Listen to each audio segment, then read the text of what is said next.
Selamat malam saudara, Indonesia Bicara kembali hadir menjumpai Anda bersama saya Herdina Suherdi, dan malam hari ini kami akan membahas mengenai jaga kesehatan jiwa di masa pandemi. Acara ini juga didukung oleh Komite Penanganan COVID-19 dan Pemulihan Ekonomi Nasional atau KPCPEN, dan juga bisa Anda saksikan melalui live stream YouTube TVRI. Bicara mengenai bagaimana menjaga kesehatan jiwa di masa pandemi, ternyata pandemi COVID-19 tidak hanya berdampak terhadap kesehatan fisik saja, tapi juga berdampak terhadap kesehatan jiwa. Lalu bagaimanakah mengenali ketika seseorang sudah mulai terdampak kesehatan jiwanya dan apa yang bisa dilakukan untuk menjaga kesehatan jiwa kita di saat pandemi COVID-19 ini? Saya telah bersama dengan seorang narasumber di studio, yaitu adalah konselor trauma Yayasan Pulih, Nur Hidayati Handayani. Selamat malam Mbak Handa. Selamat malam Mbak. Apa kabar? Sehat ya Mbak? Baik, sehat. Iya. Dan terpenting saat ini, saya juga sehat. Dan ternyata yang terpenting saat ini bukan cuma sehat fisik ya, tapi juga sehat jiwa. Ya, nah padahal dulu kita selalu akrab dengan mensana in corpore sano, di dalam tubuh yang sehat terdapat jiwa yang sehat juga. Benar. Sekarang sebaliknya, jangan-jangan. Kalau jiwanya sehat, fisiknya akan berpengaruh terhadap fisiknya, begitu ya. Nah, pertama-tama mungkin pertanyaannya gini Mbak, apa sih yang kemudian dirasakan ketika pandemi COVID-19 ini ternyata juga berdampak terhadap kesehatan jiwa? Seperti apa? Jadi begini, ketika kita mendapatkan ancaman ya, jadi misalnya ketika kita berjalan kemudian ada salah satu binatang yang kita takuti, misalnya saya sangat takut dengan kambing misalnya ya. Jadi ketika saya berjalan melihat kambing, saya akan muncul yang namanya stress respon. Nah, stress respon ini berdampak terhadap bagaimana tubuh kita bereaksi ya, mulai dari misalnya perubahan mood, kemudian perubahan cara pikir, kemudian sampai perubahan perilaku. Nah, pandemi COVID ini kan sebuah ancaman ya. Jadi ada sebuah ancaman secara besar dan itu mempengaruhi bagaimana kita melihat si ancaman itu. Nah, sehingga dengan adanya ancaman yang kita tidak bisa melihat virusnya, itu semakin membuat orang takut gitu. Iya, membuat orang takut. Dan beberapa respon yang dialami orang ketika misalnya dia mendapatkan ancaman adalah mulai dari perubahan mood, misalnya ada perasaan takut yang berlebihan, rasa sedih, kemudian cemas, hingga untuk beberapa orang mereka tidak bisa merasakan apapun. Itu adalah cara mereka untuk beradaptasi dengan si ancaman tersebut. Jadi ada juga yang kemudian bahkan tidak bisa merasakan apapun. Iya. Tidak takut, tidak cemas. Iya. Datar aja gitu. Iya, jadi dalam stress respon itu ada 3 hal. Yang pertama itu fight, orang itu ingin melawan situasi itu atau ingin melawan ancamannya. Jadi kalau misalnya saya melihat kambing, saya takut, saya ingin melawan si kambing itu. Nah, seperti orang-orang pada umumnya ya. Jadi mereka takut akan corona. Mereka ingin melawan, tapi itu tidak terlihat. Ada juga orang yang ingin berlari, ingin menghindari si ancaman. Nah, tapi kita juga tidak bisa melihat si virusnya. Kita mau pergi kemana? Ada juga stress respon yang disebut dia itu freezing atau tidak bisa melakukan apa-apa.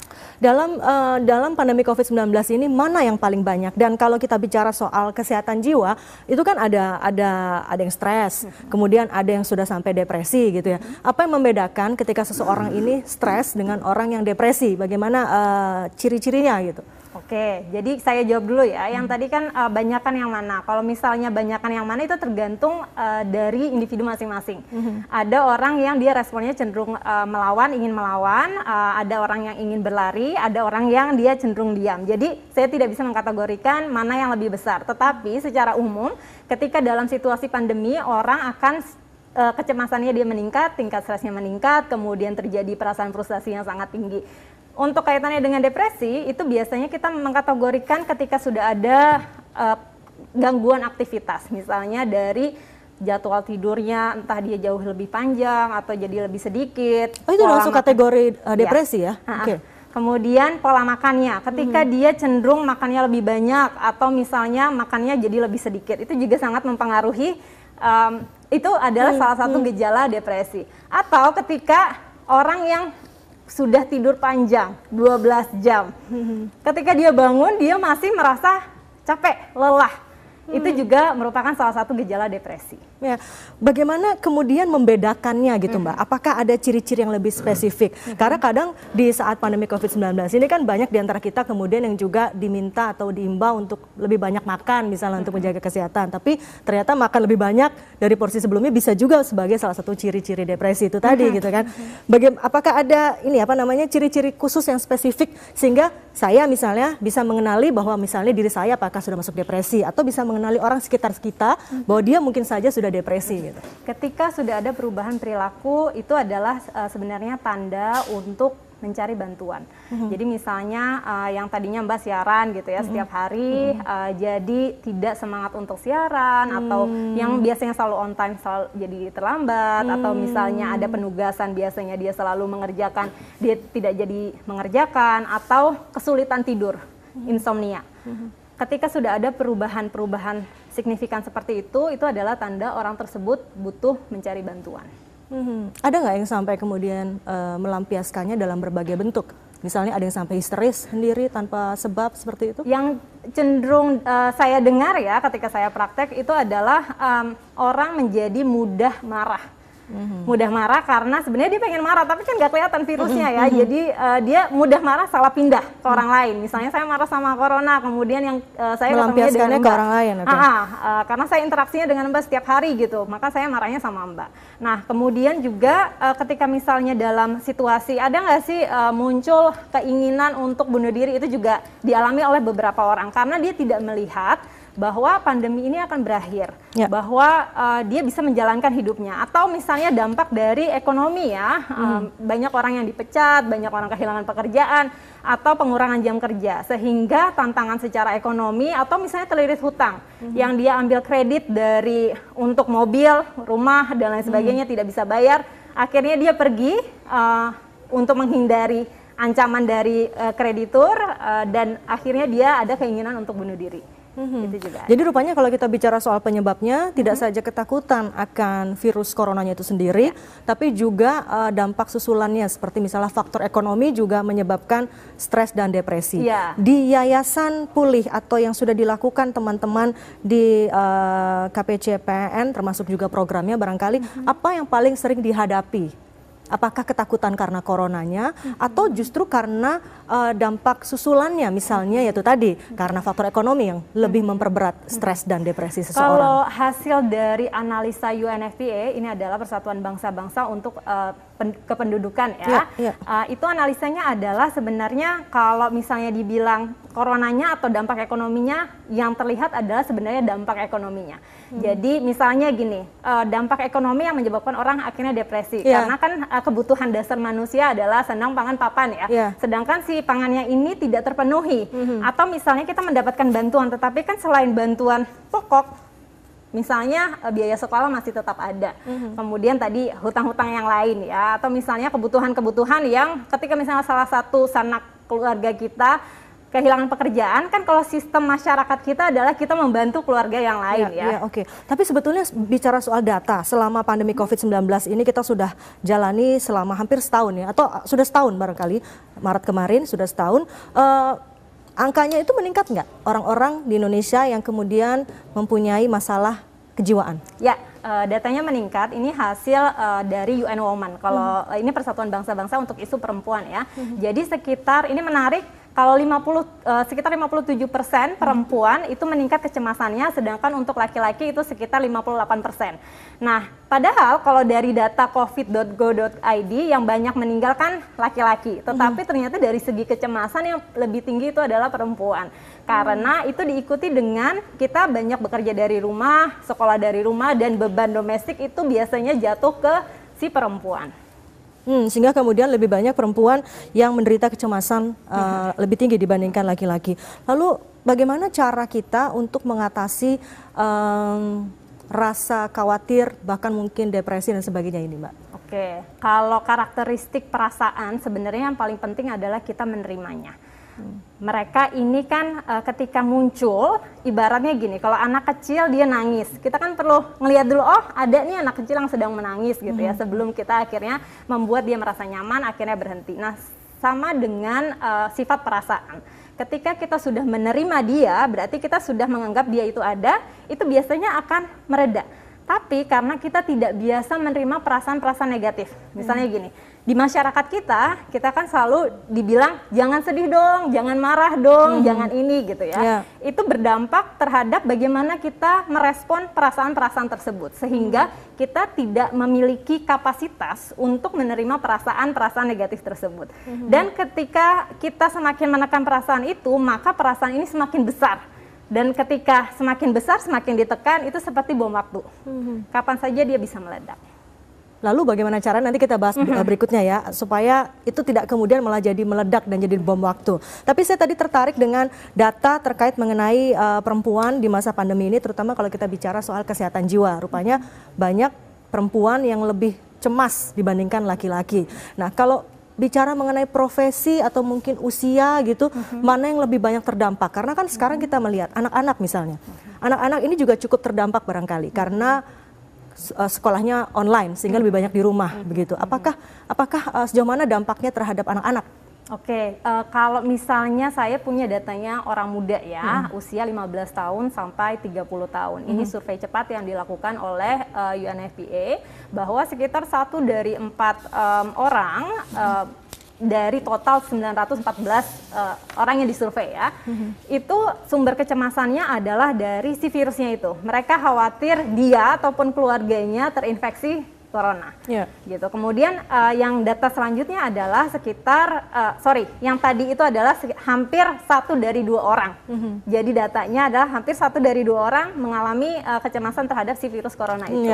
Nah selanjutnya juga ada 1 dari sekitar 4 orang itu dia cemas terhadap kebutuhan ekonomi, gitu. Dia khawatir karena dampak dari ekonomi tersebut yang terjadi akibat dampak susulan si corona itu. Itu yang di usia 15 sampai 30 tahun. Tapi belum ada surveinya mungkin yang untuk usia 15 tahun ke bawah. Iya, kalau misalnya 15 tahun ke bawah itu sebenarnya juga ada ya Mbak. Kayak misalnya mereka kan mereka kan sekolah dari rumah ya. Beberapa sumber kecemasan untuk anak-anak usia sekolah adalah ketika tugas sekolah itu yang bertambah. Nah ini menarik, ketika misalnya sekolah dari rumah dianggap bahwa mereka memiliki waktu yang lebih banyak untuk mengerjakan tugas di rumah. Padahal tugas perkembangan anak, dia kan selain belajar juga bermain, bersosialisasi. Tetapi itu tidak bisa terjadi karena adanya pembatasan jarak sosial. Sehingga anak-anak itu yang tadinya dapat tugas 1 kali dalam 1 minggu ini hampir setiap hari.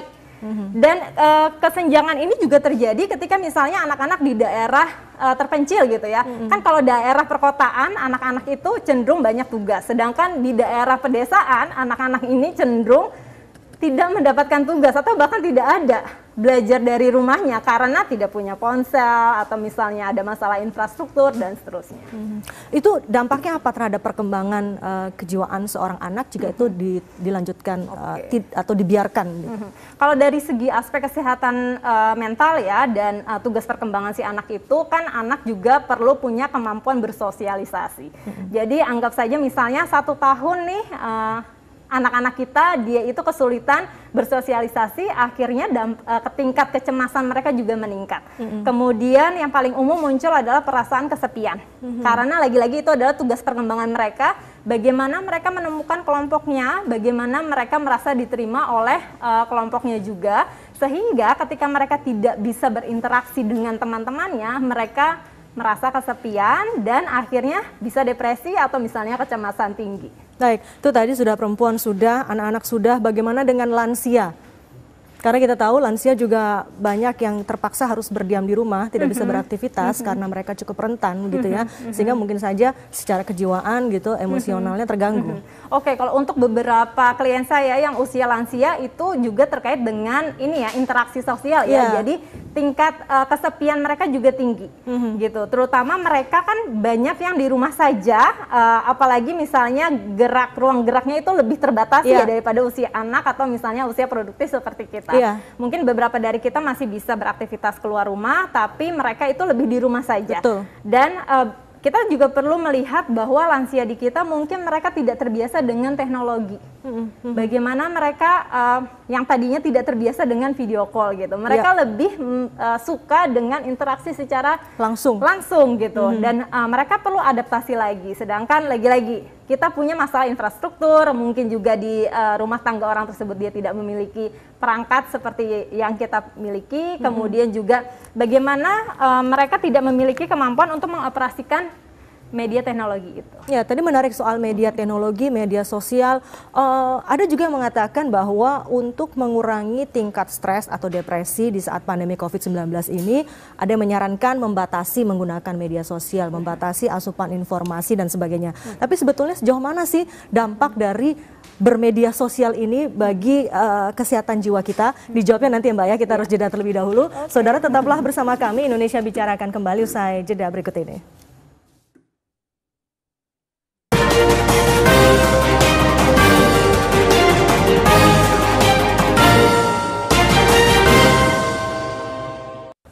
Terima kasih Anda kembali dalam Indonesia Bicara. Kami membahas mengenai menjaga kesehatan jiwa di masa pandemi. Saya masih bersama dengan narasumber kami, konselor trauma Yayasan Pulih Nur Hidayati Handayani. Mbak Handa, tadi kita sudah bahas bagaimana sebetulnya dampak pandemi COVID-19 ini terhadap kesehatan jiwa, baik itu perempuan, anak-anak, bahkan kemudian lansia.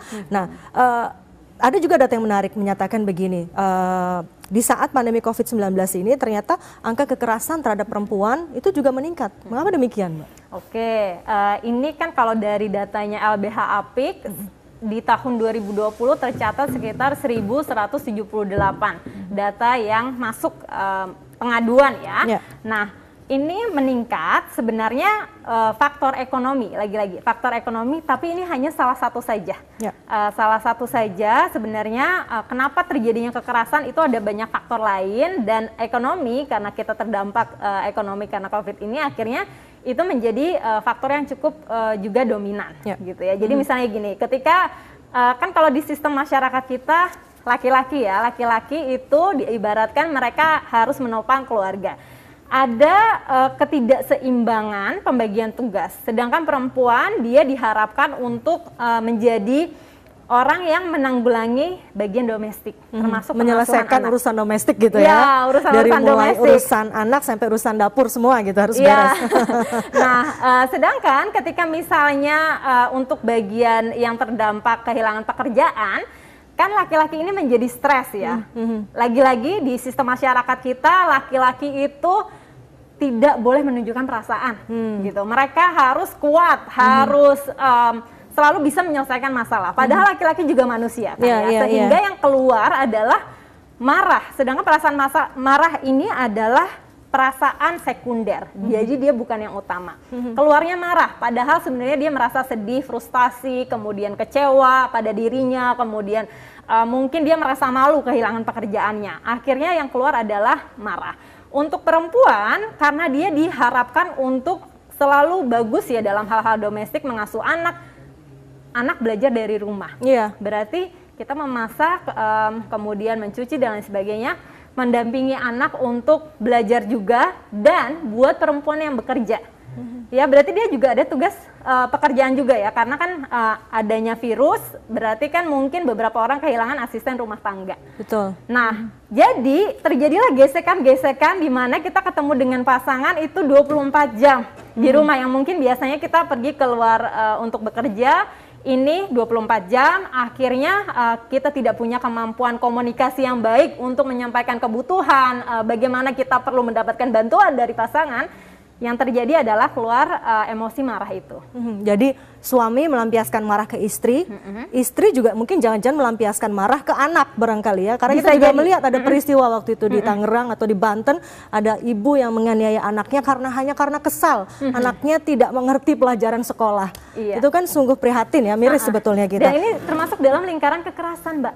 Jadi ketika misalnya si istri mendapatkan kekerasan dari suaminya, itu sangat mungkin sekali dia melakukan kekerasan terhadap anaknya gitu. Jadi ketika dari satu stresor ke stresor yang lainnya. Ya, dan mungkin angka tadi 1178 itu mungkin adalah angka yang terlaporkan ya. Jangan-jangan yang belum dilaporkan juga barangkali sangat banyak sekali, Mbak. Karena lagi-lagi kita kalau ngelihat kekerasan domestik ya, dari 1178, dua yang tertinggi, yang pertama itu adalah KDRT, kekerasan dalam rumah tangga, yang kedua adalah kekerasan berbasis gender secara online.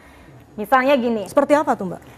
ketika ini terutama juga korbannya banyak yang usia anak ya, misalnya ketemu di internet, di media sosial, kemudian dia akhirnya berkenalan, kemudian ada istilahnya grooming, di mana si pelaku dia akan berusaha mendekati si anak ini sehingga dia merasa nyaman. Lagi-lagi ya, tugas perkembangan anak adalah dia bersosialisasi, merasa diterima, merasa didengar. Dan ketika sudah ada keterikatan emosi, si pelaku meminta si anak ini untuk mengirimkan foto, foto-foto yang mungkin ini ya, foto bugil mungkin, atau misalnya dia melakukan dan itu angkanya semakin banyak terjadi di saat itu terjadi, pandemi COVID ini. Dan ketika misalnya si anak perempuan ini tidak mau melakukan apa yang diminta oleh pelaku, maka si pelaku dia akan mengancam.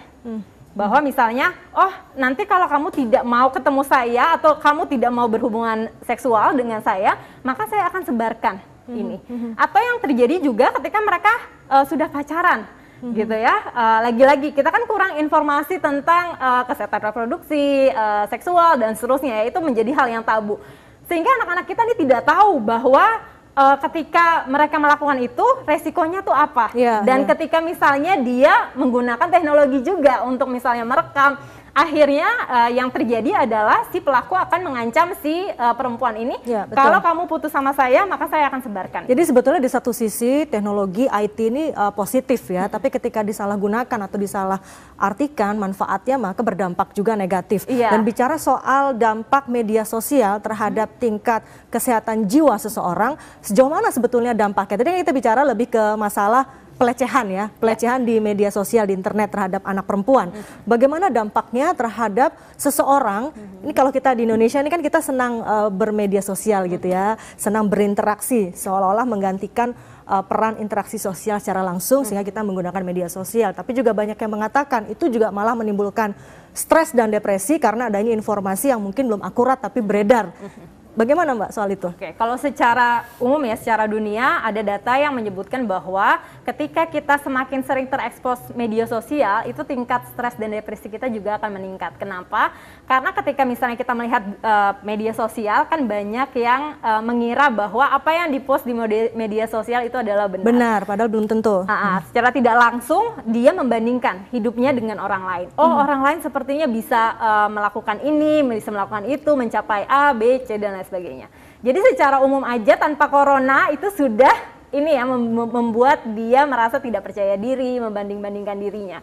Ditambah dengan adanya corona ya, ada banyak pemberitaan dan kita juga melihat bahwa misalnya angka kematian akibat virus kan juga semakin tinggi ya. Dan ketika kalau saya pribadi ya, semakin kesini itu ternyata semakin dekat dengan lingkaran saya. Banyak yang meninggal, kemudian juga tiba-tiba ada virus baru, virus jenis baru, kemudian varian baru corona gitu ya. Dan ketika kita sering terekspos terhadap berita-berita seperti ini, kalau misalnya dulu di zaman saya kecil, kita kan bisa menonton TV. Kalau misalnya ada sesuatu, kita nonton TV dan itu ada jamnya. Sedangkan kita dengan ponsel, itu berarti diakses kapan saja, sebelum tidur, bangun tidur, lagi mandi mungkin, atau misalnya lagi jalan kemana gitu ya. Dan frekuensi yang semakin sering mengakses media sosial ini dan banyaknya berita negatif, itu membuat orang sangat frustrasi akhirnya. Jadi waspada nih bagi Anda pemirsa ya yang menghabiskan banyak waktu bermedia sosial. Itu ternyata juga ada dampak negatifnya ya. Adalah barangkali kejiwaan atau kesehatan jiwa kita juga bisa terganggu karena itu. Tapi ketika seseorang misalnya terganggu kesehatan jiwanya, sejauh mana itu mempengaruhi kesehatan fisik? Apa pengaruhnya Mbak ketika seorang merasa depresi, stres gitu terhadap kesehatan fisiknya? Oke, nggak hanya kesehatan fisik aja Mbak.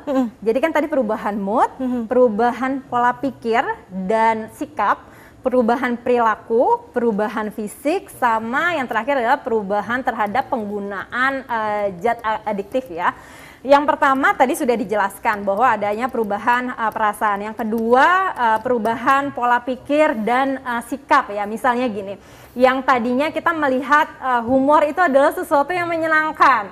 Jadi kita cenderung melihat humor tuh bisa jadi malah jadi baper gitu ya, kemudian jadi tidak nyaman dengan humor tersebut.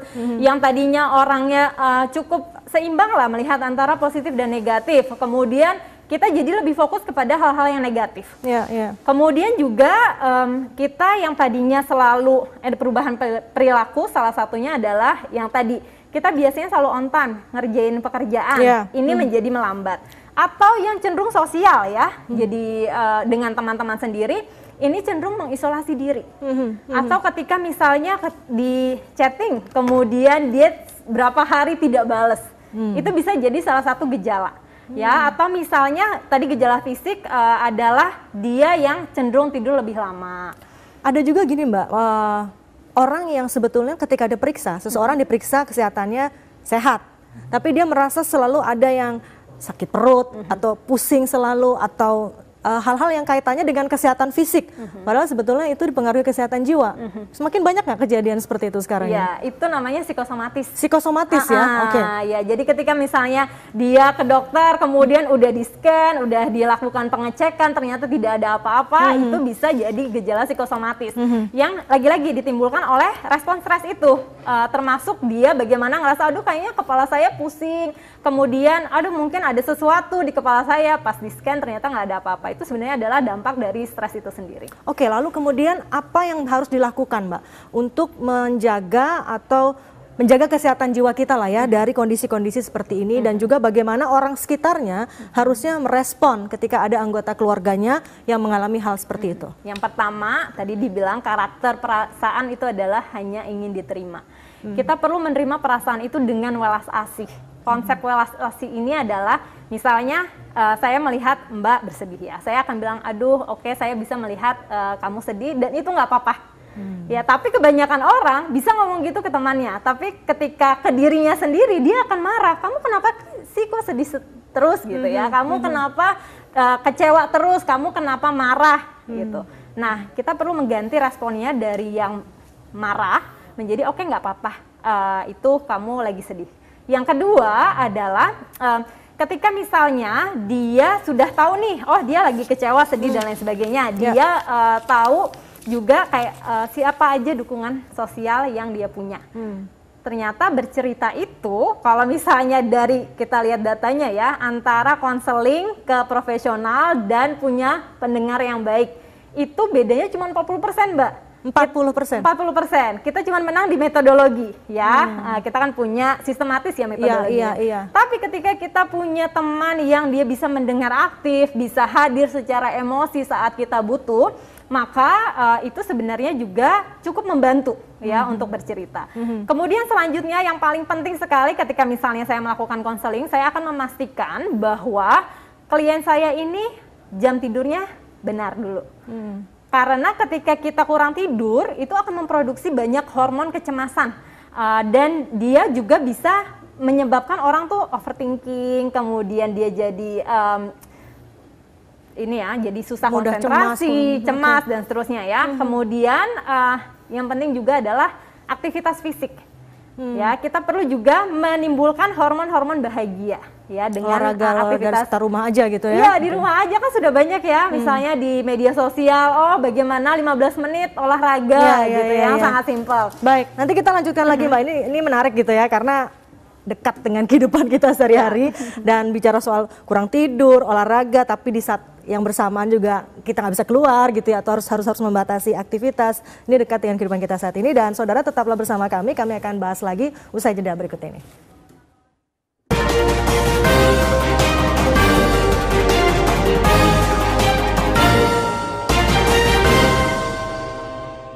Anda kembali bersama kami dalam Dialog Indonesia Bicara, membahas mengenai menjaga kesehatan jiwa di masa pandemi. Saya lanjutkan kembali pembahasan bersama dengan Mbak Handa. Mbak Handa tadi disebutkan sekarang ini orang banyak yang kemudian, kan kita tuh di rumah harus berolahraga, harus menjaga kesehatan jiwa, kesehatan fisik. Dan orang sudah mulai jenuh nih, udah mulai jenuh berlama-lama di rumah saja gitu ya. Meskipun ada sebagian mungkin yang masih bisa beraktivitas. Akhirnya ada yang berolahraganya berkelompok, berolahraga keluar, kemudian senam bersama, dan akhirnya malah beresiko menimbulkan klaster baru. Ini bicara soal sudah mulai bosan di rumah, ini apa ininya istilahnya kalau dalam kejiwaan?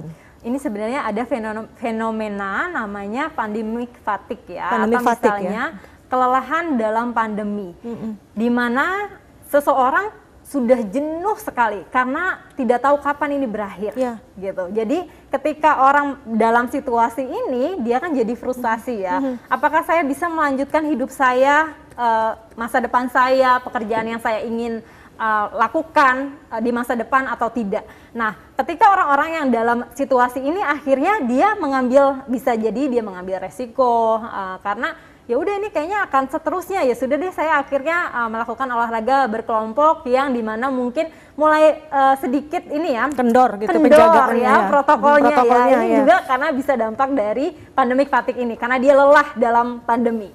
Nah, ketika dia tidak bisa mengelola perasaannya itu, jadi ini sebenarnya kaitannya dengan cenderung melakukan perilaku beresiko. Nah, untuk beberapa orang ketika dia cemas, dia melakukan perilaku-perilaku yang cukup beresiko. Seperti apa itu, Mbak? Nih, kan tadi saya menyebutkan bahwa ada kaitannya antara orang frustrasi, depresi dengan perilaku adiksi. Ya, jadi selain tadi dia mengambil resiko untuk kendor protokol, kemudian karena dia udahlah capek kayak gini terus, akhirnya dia keluar. Dia juga mungkin konsumsi rokoknya meningkat, minum alkoholnya meningkat, atau zat adiktif lainnya. Atau yang paling sering juga saya temui adalah main gamenya meningkat. Jadi kecanduan main game? Kecanduan main game, atau juga bisa jadi dia kecanduan misalnya nonton film. Ya, jadi ketika nonton nggak berhenti selama berapa hari, akhirnya dia lupa tugasnya dan lain sebagainya. Apalagi drama Korea ya. Oke, ya, itu termasuk contohnya pandemic fatigue ya. Sudah mulai bosan, dia jenuh di rumah, jenuh begini-begini saja sampai kapan? Akhirnya itu masuk ke dalam permasalahan kesehatan jiwa yang sekarang ini juga dialami banyak orang. Lalu bagaimana peran support system? Sejauh mana perannya untuk bisa menangani hal ini? Nah, ini yang menarik, Mbak. Dari survei cepatnya UNFPA, sebenarnya kalau anak-anak mereka tuh berharap, anak dan remaja, mereka berharap orang tua atau keluarga menjadi support system yang pertama atau orang yang terdepan yang membantu mereka mengelola kesehatan mental mereka. Caranya gimana? Kita sering ajak ngobrol atau gimana? Benar sekali, kita ajak ngobrol, dan ketika misalnya anak lagi capek, lelah, jangan dimarahin. Gitu ya. Tapi kita juga capek, Mbak. Iya, saya jadi curhat nih. Jadi mungkin perlu adanya diskusi dengan keluarga ya, yang tadinya kan kita selalu mendam, kemudian ya udah ketika misalnya lagi makan bersama malah sibuk dengan ponsel dan lain sebagainya ya. Kita perlu ada waktu khusus di mana juga ada diskusi, kamu gimana rasanya. Lagi-lagi kita juga perlu sebagai pendengar ya, tahan dengan perasaan tidak nyaman mungkin mendengar orang terus-terusan mengeluh. Iya. Tapi lagi-lagi, saya akan biarin kamu mengeluh selama misalnya seminggu sekali. Ya udah, jadi di keluarga adalah saat-saat mengeluh seminggu sekali 1 jam aja. Jadi mungkin mulai sekarang tetapkan 1 hari dalam seminggu gitu ya? Iya. Tidak perlu lama-lama. Berapa lama perlunya? Sebenarnya ketika misalnya antara 1 sampai 2 jam cukup ya untuk mereka saling sesi bercerita, diskusi gitu ya. Iya. Dan untuk ketika mereka butuh waktu yang tambahan ya, mereka bisa menyampaikan itu juga. Jadi kita juga perlu belajar, baik kita misalnya di dalam anggota keluarga, menyampaikan kebutuhan kita. Kan ada anak-anak yang frustasi gitu ya. Tapi diam aja. Iya, gitu ya? diam saja, dipendam dan lain sebagainya. Atau misalnya, kamu kok ketika aku cerita mama tuh nggak pernah dengerin aku gitu ya. Padahal misalnya ketika dia menyampaikan, mama kalau misalnya aku lagi cerita, aku tuh nggak butuh dikasih nasihat, aku cuman butuh didengerin aja. Nah, ini konsep penting ya, bahwa kita mikir ketika orang cerita, oh dia butuh solusi. Sebenarnya enggak. Sebagian besar orang ketika dia bercerita hanya ingin didengarkan saja. Sebetulnya hanya ingin didengar hanya ya? ingin didengarkan Tidak saja. perlu diberikan solusi pun tak apa, yang penting didengar. Jangan kemudian kita malah sibuk main HP. Benar. Nah, itu yang sering terjadi saat ini ya. Dan kalau misalnya dia butuh solusi kan dia bisa tanya gitu ya. Iya. Ini sekaligus juga mengingatkan saya sebetulnya. Oke, nanti kita akan bahas lagi, tapi kita kembali harus jeda Mbak Handa, dan saudara tetaplah bersama kami. Indonesia Bicara masih akan kembali usai jeda berikut ini.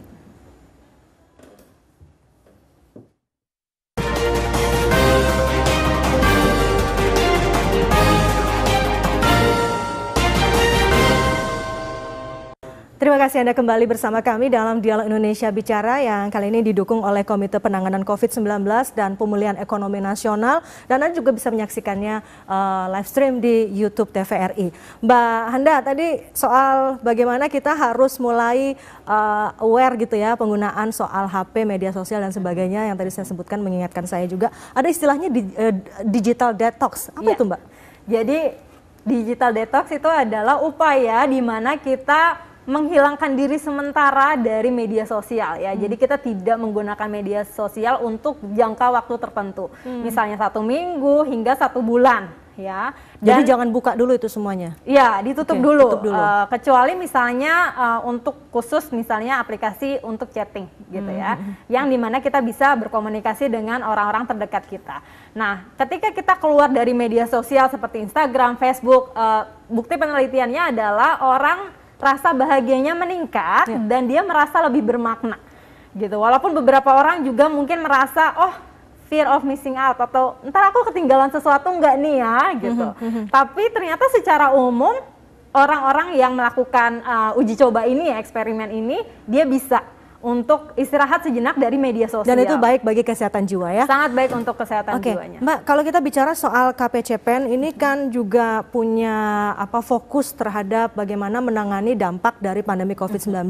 Apakah pemerintah Indonesia melalui KPCPEN ini punya program khusus untuk terkait dengan kesehatan jiwa-jiwa yang terdampak akibat pandemi COVID-19 ini? Kan kalau kita tahu di Jepang misalnya, mereka bahkan buat kementerian baru ya, Kementerian Kesepian. Nah, kalau di kita seperti apa, Mbak? Oke, jadi bekerja sama dengan Kementerian Kesehatan, mereka punya hotline 119 extensionnya nomor 8. Untuk orang yang mau cerita kaitannya dengan kesehatan jiwa mereka, misalnya terlalu stres atau misalnya ada pikiran-pikiran yang sudah cenderung sangat mengganggu ya, tiba-tiba mungkin mimpi dapat bencana alam tapi terus-terusan, itu kan bisa muncul ya ketika kita stres, munculnya lewat mimpi, dikejar-kejar monster setiap hari gitu. Itu bisa telepon ke 119 extensionnya 8. Ini adalah program yang dikhususkan untuk membantu kesehatan jiwa masyarakat Indonesia. Jadi kalau yang mungkin tidak punya teman dekat atau keluarga untuk mendengarkan keluh kesah, bisa ke sini, bisa ke situ. Termasuk orang yang mungkin udah punya teman dekat juga nggak apa-apa, nggak apa-apa juga gitu ya. Nggak apa-apa juga. Dan ada layanan-layanan lain yang mungkin bisa diakses ya. Kadang kita tuh perlu tahu aja kapan kita mencari bantuan. Ya, ketika misalnya kita sudah terganggu aktivitasnya, mulai dari kerjanya, terutama ini pola tidur dan pola makan. Tidur cenderung lebih lama atau dia tidak bisa tidur sama sekali.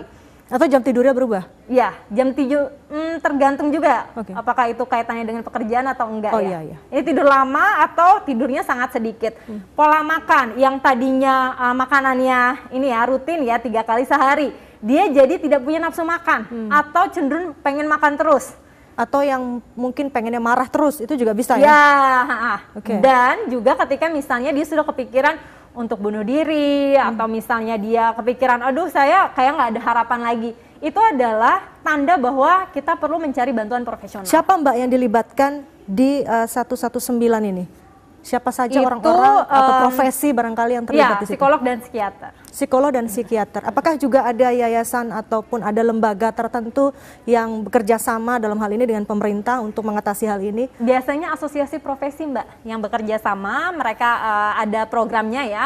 Jadi mereka bekerja sama dengan kesehatan mental profesional untuk memberikan layanan terhadap masyarakat. Nah, kalau misalnya ada yang tadi kan kita bahas sedikit tentang kekerasan ya. Ini sangat penting sekali, kita bisa mengadu ketika misalnya kan kita punya Komnas Perempuan, kita juga punya LBH Apik ya, yang mereka sangat ramah dengan perempuan, bagaimana mendampingi kasus kekerasan atau kasus hukum, atau juga Yayasan Pulih yang kita fokusnya untuk isu trauma dan pemulihan psikologis. Ya, tapi mungkin permasalahan berikutnya masih banyak juga di masyarakat kita yang takut untuk melaporkan ya Mbak ya. Dan kalau itu terjadi mungkin tahap awal bisa konsultasi dulu atau konseling dulu ke 119 extension 8 itu tadi ya. Iya, benar sekali untuk Mbak. mendapatkan paling tidak didengarkan gitu permasalahannya apa begitu ya. Dan kita juga perlu membongkar tabu ya, ketika ada kekerasan di rumah kita kan selalu diajarkan bahwa jangan sampai orang lain tahu. Tapi kita perlu mengganti pola pikir itu, karena ketika ada kekerasan tidak ada orang yang pantas mendapatkan kekerasan. Gitu. Setiap orang pantas merasa aman dan terlindungi, dan mencari bantuan profesional itu sangat wajar, sangat normal. Oke, jadi jangan takut atau mungkin jangan sampai jadi memaklumi gitu ya. Ya, benar sekali. Karena tidak ada orang siapapun yang boleh diperlakukan kekerasan itu tadi ya. Iya.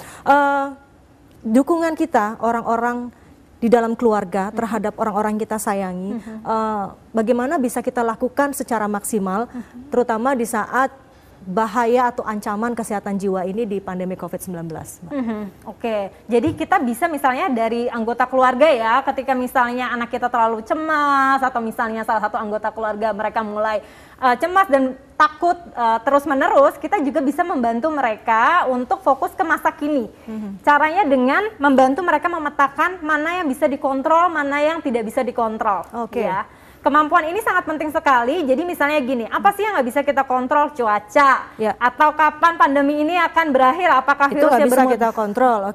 Yang bisa kita kontrol adalah misalnya pilihan baju kita, atau misalnya bangun pagi kita mau makan apa, mengerjakan tugas, kemudian bagaimana kita minta bantuan, itu kan sesuatu yang bisa kita kontrol. Itu yang harus diperkenalkan kepada anak gitu ya? Iya, jadi ketika mereka melihat mana yang bisa dikontrol, mana yang tidak bisa dikontrol, ajak mereka untuk fokus ke hal-hal yang bisa mereka kontrol saja. Gitu, dan dibiarkan, ini kan ya udah di luar kontrol, kita nggak bisa ngapa-ngapain juga. Lebih baik fokus ke situ. Tapi ada juga atau orang tua ya, ayah dan ibu ini kan bukan Superman dan juga bukan Superwoman gitu ya. Mereka juga mungkin ada jenuhnya, ada stresnya, ada cemasnya. Larinya kemana Mbak selain ini? Apakah mungkin bisa ke hobi gitu atau kemana?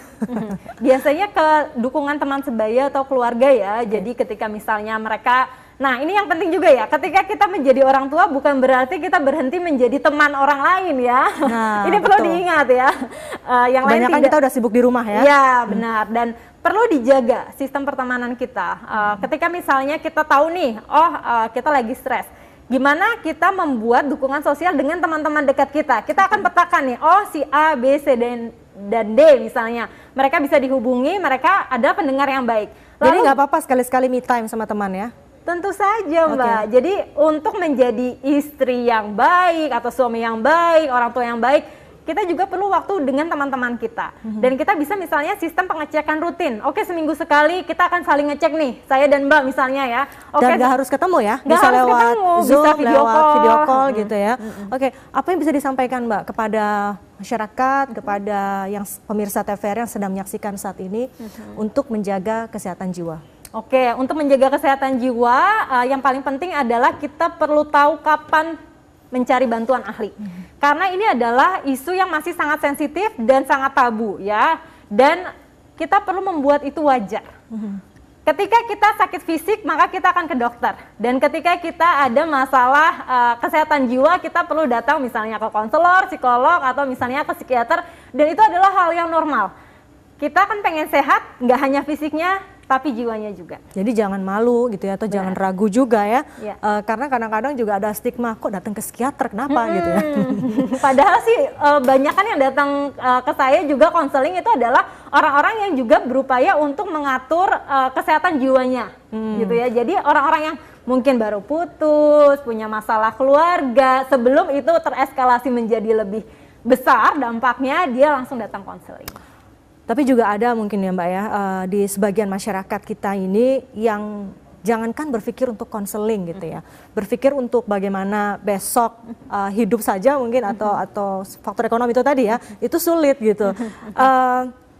Saran apa yang bisa Mbak berikan kepada teman-teman yang seperti ini? Untuk yang tidak mampu, 119 itu gratis, extensionnya 8.